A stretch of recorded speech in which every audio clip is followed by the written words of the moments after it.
A Less Than Royal Narcissist, Part 21. Why was Harry caught? Many people have asked me, HG, how is it that Harry came to be caught in the situation that he finds himself in? This video isn't about specifically how Meghan Markle ensnared Prince Harry, but it is about what makes him so susceptible to someone like her, and not just her, with regard to being ensnared by a narcissist. And this is instructive to enable other people to understand their vulnerability and susceptibility to this occurring. Many people have asked me, why is it that he has been caught? How is it that he remains ensnared? Why can't he see what's going on? Of course, those of you who have experience of ensnarement with a narcissist will know full well why it is that you didn't see what was really going on at the time. You might have noticed red flags but paid no attention to them, and many of the red flags you didn't know they were red flags until later on. Moreover, none of you will have realized that you were dealing with a narcissist at the point that you were ensnared. Nobody does. It is only later on when either somebody points it out to you or you start to examine certain behaviors which eventually lead you to the door of narcissism, and you think, aha, maybe that's what is behind all of these behaviors. But why is it that people aren't able to see it for what it is? Why is it that they become ensnared in the first place? And why is it that Prince Harry has found himself ensnared and has also found himself unable to distinguish what is going on and remain in the ensnarement? I will explain further why it is that Harry came to be caught. Harry is an empathic individual. This does not mean that he is a saint. Far from it. He's a human being, and like all human beings, he will make errors and mistakes. As an empathic individual, he is a bundle of empathic traits and a bundle of narcissistic traits. So, he has empathic traits of honesty, of decency, of compassion. He also has narcissistic traits, for example, of pride, of vanity, of jealousy and envy. Since he's an empathic individual, this means that he has an addiction, in essence, to narcissists. Where has this addiction come from? Well, because he's been created as an empath, but also because he has had an experience of narcissism all of his life, in the form of his father, and, of course, repeated brushings with other individuals, not just members of the royal family who are narcissists, but he will have invariably, in the elevated position that he has enjoyed since birth, found himself in the company of narcissists far more often than many other people. And this is because, by nature of the way that these positions cater to the prime aims, elevated positions in a monarchy, in society, in government, in commerce, within entertainment industries, attract our kind in greater numbers. This is because the prime aims can be harvested, if you will, in those environments far more readily. It's easier to control people if you are in a position of elevated authority, fame, or power. It's easier to gain fuel because there's more people who will, of course, admire you, look upon you, know about you, and, of course, a combination of both fuel and control are more likely to provide you with what you want by reason of your status and position of power, position of fame. For instance, you're more likely to be wanting to engage with your favourite pop star compared to somebody who just happens to be singing on a karaoke machine in a pub. Their status as a famous person will draw you as an individual to them, meaning you become easier to control, you provide fuel to that pop star, and you will have been providing residual benefits. You'll have been contributing to the state of their bank balance by attending their concerts, by buying their music, etc., and merchandise. So the upper echelons, if we can call it that way, of society are teeming with our kind, and therefore somebody like Prince Harry would have repeated and regular exposure to narcissists. Moreover, of course, they're prevalent within the royal family, as I've explained previously, and, most notably of all, with regard to his father. And therefore, there was a possibility, of course, that Harry could well have become a narcissist himself, because the genetic predisposition would be there, and there was the potential for a lack of control environment. However, the intervening factor, which was his mother Diana, prevented this from occurring, and therefore he did not go down the road to become a narcissist. However, because of the creation of him as an empath and the imprinting which occurred as having a father as a narcissist, this, of course, meant that he was imbued with this addiction to narcissists, that at an unconscious level he seeks out narcissists because to him they feel like home, and he ends up chasing the storm that is the narcissist without necessarily realizing the downside of doing so. As I mentioned, he has empathic and narcissistic traits, and some of those narcissistic traits come to the fore. We've seen it previously. The partying in Las Vegas, where he was cavorting in a naked fashion with another naked individual back in 2012 when he was aged 28.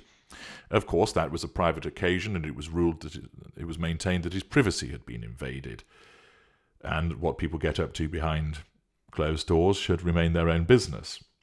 But the example of that hedonistic behaviour called people to question him. Of course, people who are empaths are not crocheting spinsters that are attending church 4 times a week and living a life of impeccable morals. Far from it.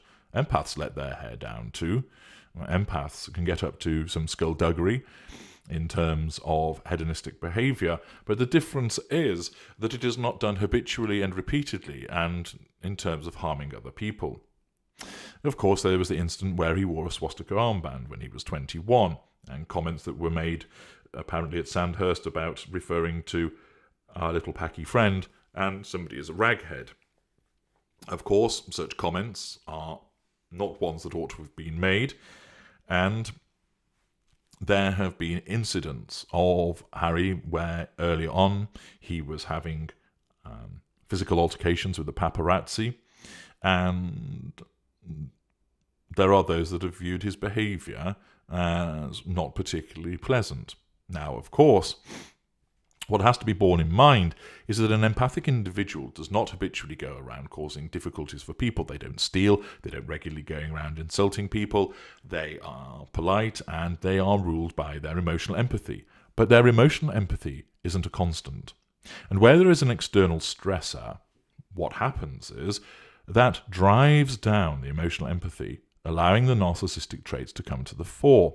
So, for example, where Harry's being harassed by the paparazzi, that's an external stressor which drives down any emotional empathy he might have for them.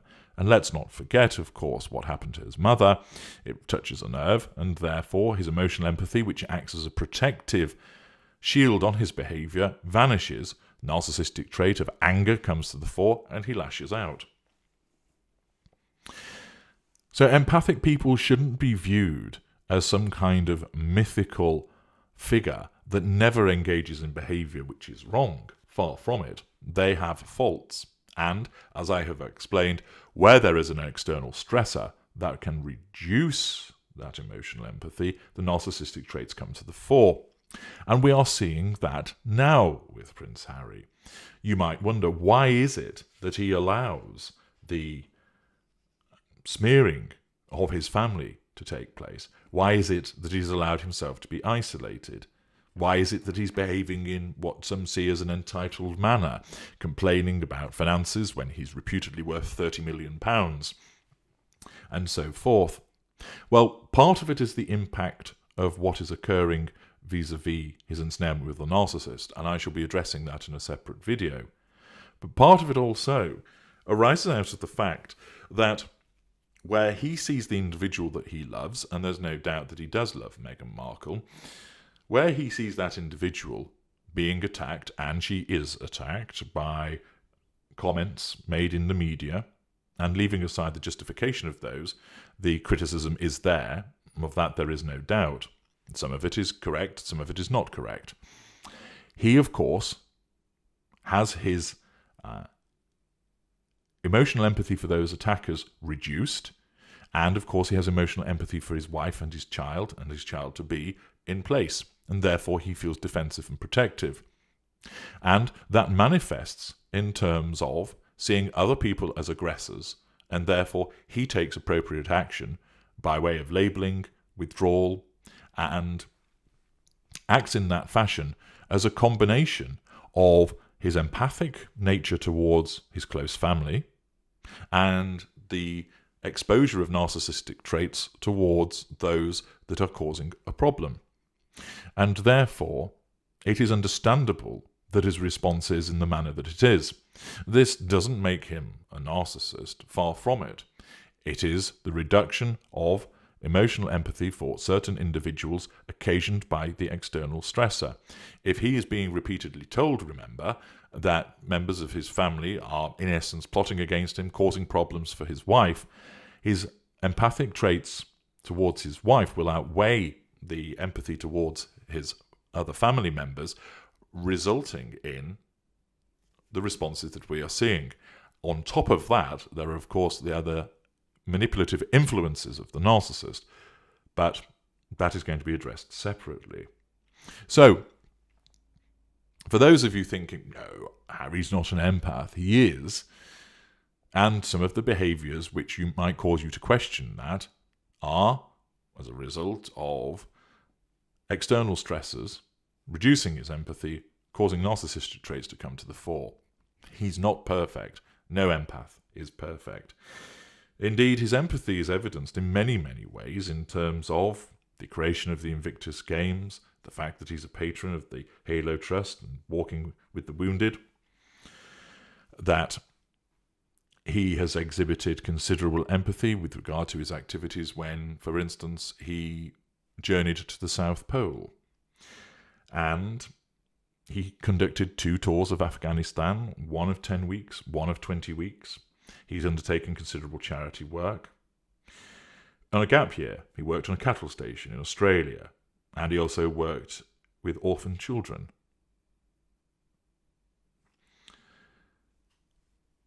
Harry has repeatedly demonstrated his emotional empathy, and it is this which has made him susceptible to becoming caught by a narcissist, because we, as narcissists, prefer empathic individuals, because they cater to the provision of the prime aims better than any other group, and they are easier to ensnare and keep ensnared by reason of their addiction.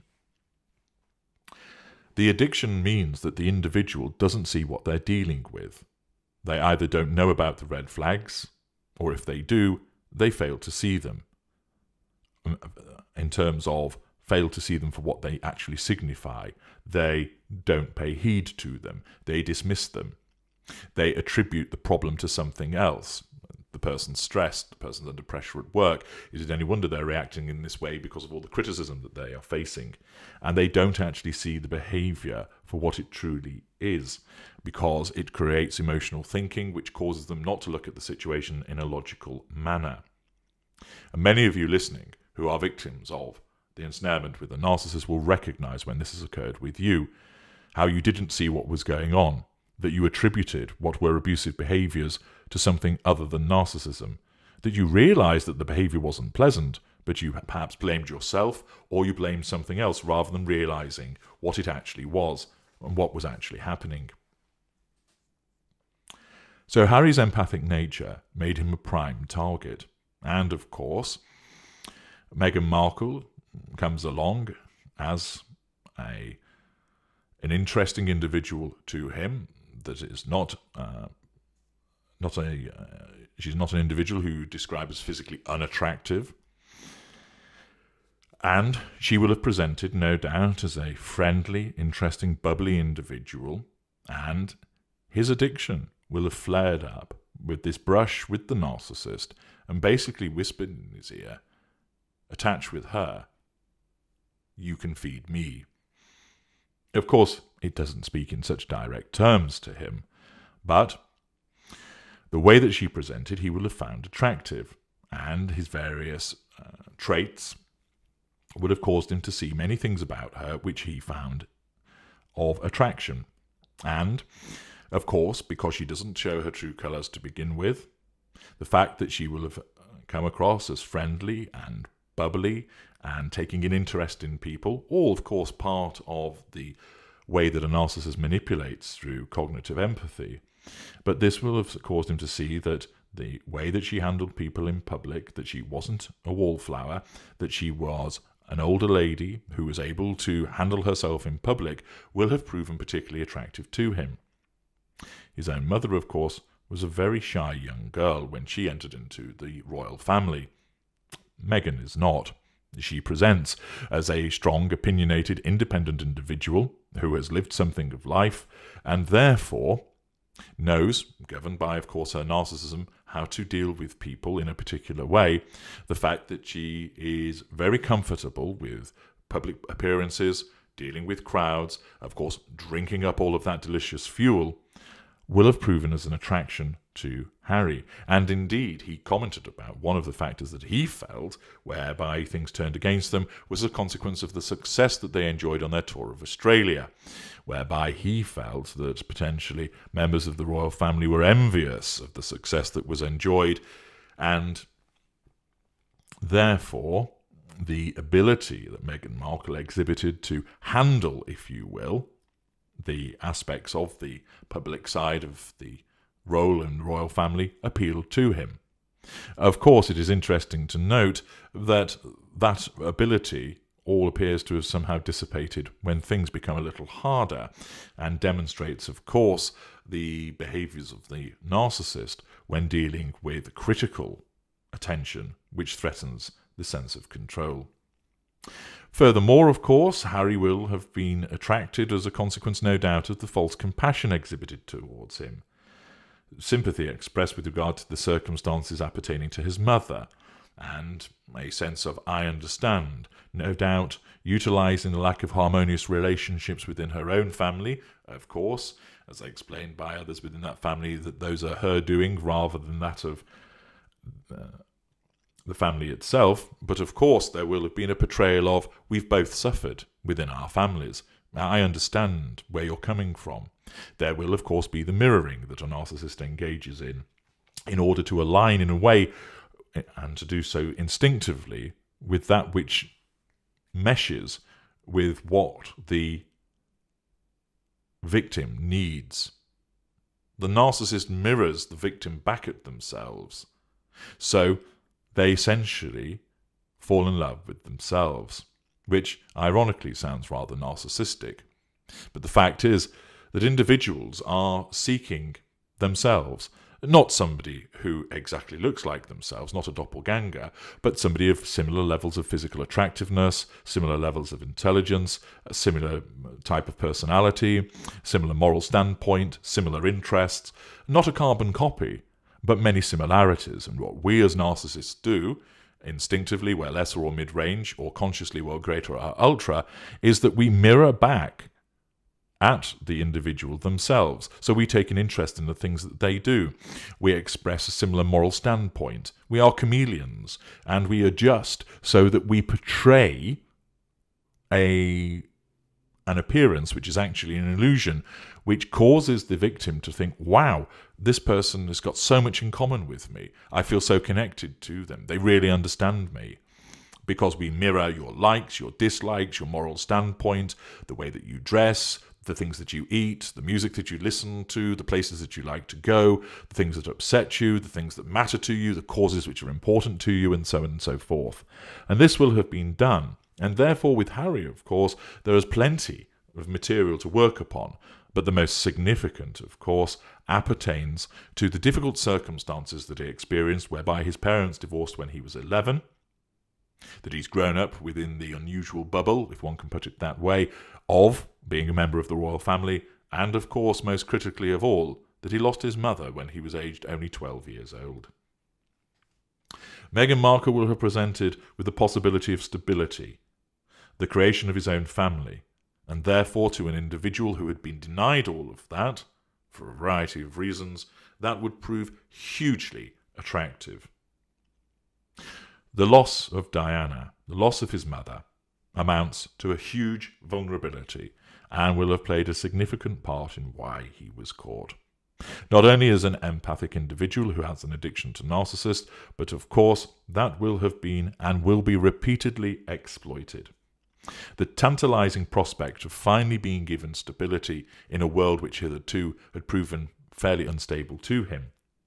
Somebody who apparently understands what it is like to be him, understands a familial background of conflict and strife, somebody who understands what it must be like to have gone through such experiences. Whilst Miss Markle hasn't lost a parent in tragic circumstances, she will, with the utilisation of cognitive empathy, demonstrated this understanding of what Harry has experienced, and therefore that will have appealed to him further. The spectre of his mother's treatment and the part that it played in her demise serves as a repeated reminder to Prince Harry.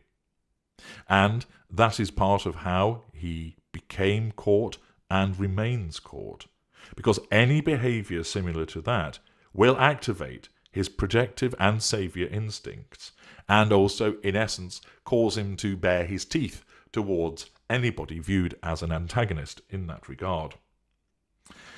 Accordingly, this will be utilised repeatedly for the purposes of triangulation and pity play to keep him caught, to keep him in position by referencing what happened to his mother and the desire to avoid history repeating itself. This amounts to a huge sensitivity on his part. And of course, it cannot be denied that there has been repeated criticism of Miss Markle, some of it justified, some of it not justified, but the point remains, the criticism has been there.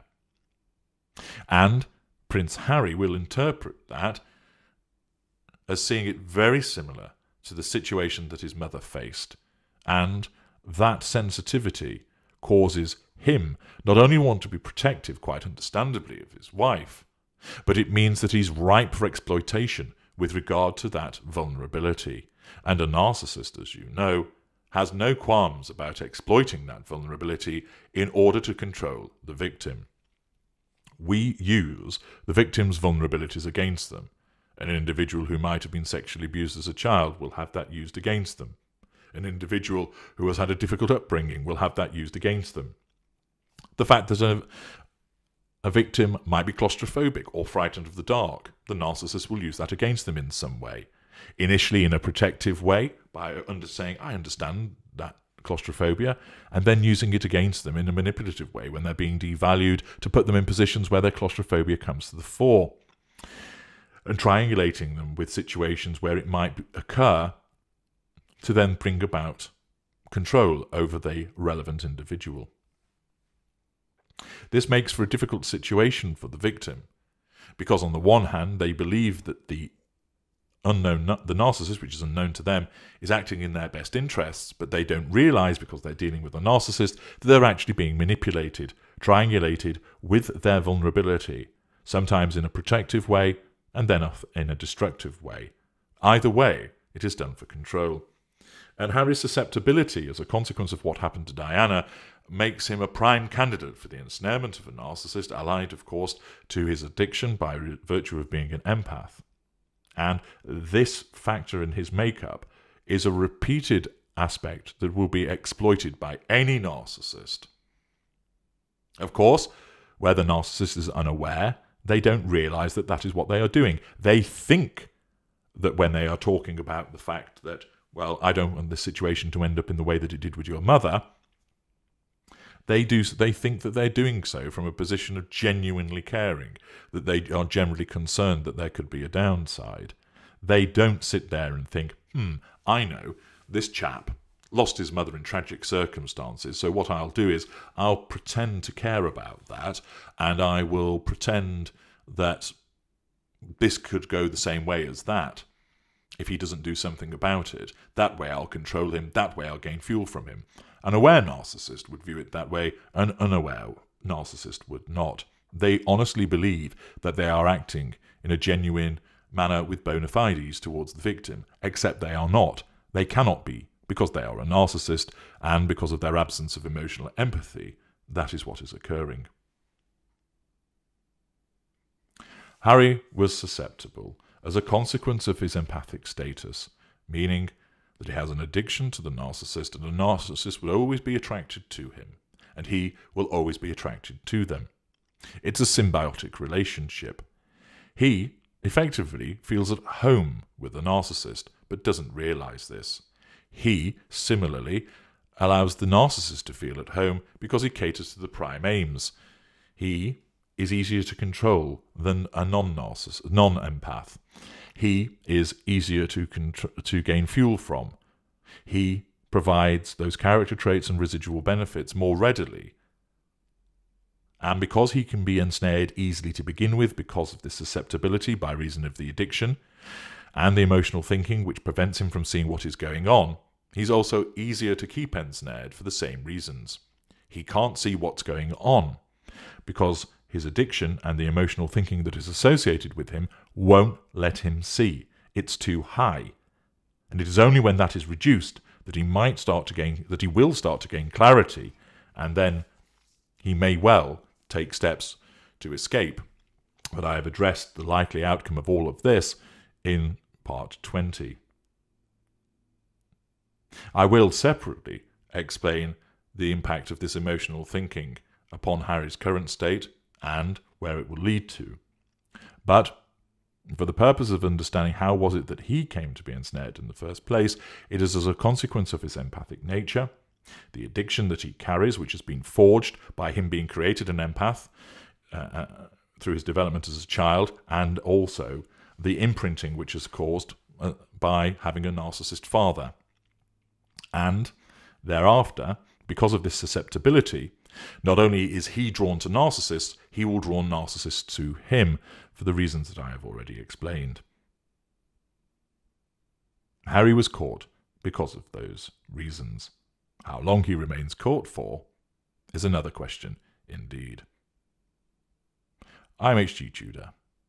Thank you for listening.